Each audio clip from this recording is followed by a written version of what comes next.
Chairman साहब, आज आप देख रहे हैं कि पाकिस्तान पीपल्स पार्टी पूरे जोश और जज्बे से यहाँ मौजूद है।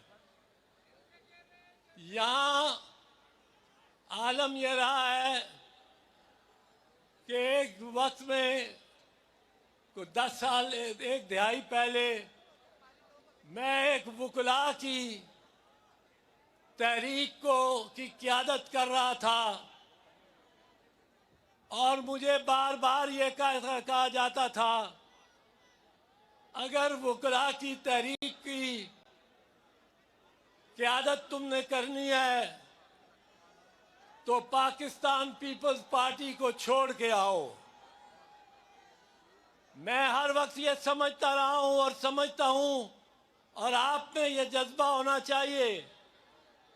मैं कहता था कि पाकिस्तान पीपल्स पार्टी मेरी फैमिली है और मेरे खून में दौड़ती है, इसको मेरे से जुदा नहीं किया जा सकता। हालिया कुछ माजी में भी कुछ इस किस्म का तस्सुर पैदा करने की कोशिश की गई कि जैसे मैं पाकिस्तान पीपल्स पार्टी के डिसिप्लिन से मुनरफ हो रहा हूं और पाकिस्तान पीपल्स पार्टी में नहीं हूं। ये तस्सुर बिल्कुल गलत था। मैं आपके सामने खड़ा हूं। मैं चेयरमैन भुट्टो के जलसे में, चेयरमैन भुट्टो की कैंपेन में मौजूद हूं और चेयरमैन और आसिफा इनके साथ खड़ा हूं।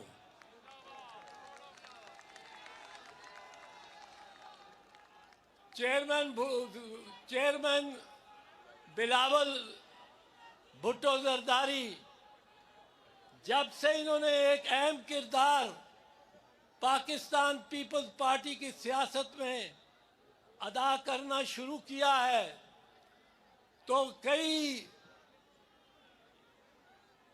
किस्म की बहसों को जन्म दिया गया। एक ये कि ये बुजुर्गों को सियासी जमात से निकालना चाहते हैं और किसी तरह भी ये बर्दाश्त नहीं करते कि बुजुर्ग पार्टी में रहें। चेयरमैन साहब को याद होगा कि 2015 में दुबई में ये तजवीज़ मैंने ही दी थी और मैंने ये अर्ज किया था वहाँ, और इस पे बहुत बहस हुई थी कि एक पीपल्स पार्टी 60 साल से कम लोगों की, कम उम्र सियासतदानों की बनाई जाए, और एक पीपल्स पार्टी, क्योंकि 2 पार्टियां हमारे पास रजिस्टर्ड थी, एक पीपीपी और दूसरी पीपीपी, 4 पीओ वाली पी। और मैंने ये अर्ज की कि एक की सदारत जरदारी साहब करे, दूसरे की सदारत बिलावल साहब करे, और उस पीपीपी में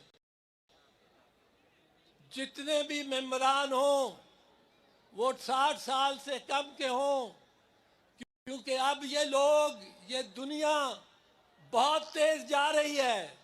वो टेक्नोलॉजी जो आ रही है मेरी समझ में नहीं आती, आप नौजवानों की समझ में आती है। आपकी पार्टी होनी चाहिए, पाकिस्तान पीपल्स पार्टी नौजवानों की पार्टी होनी चाहिए।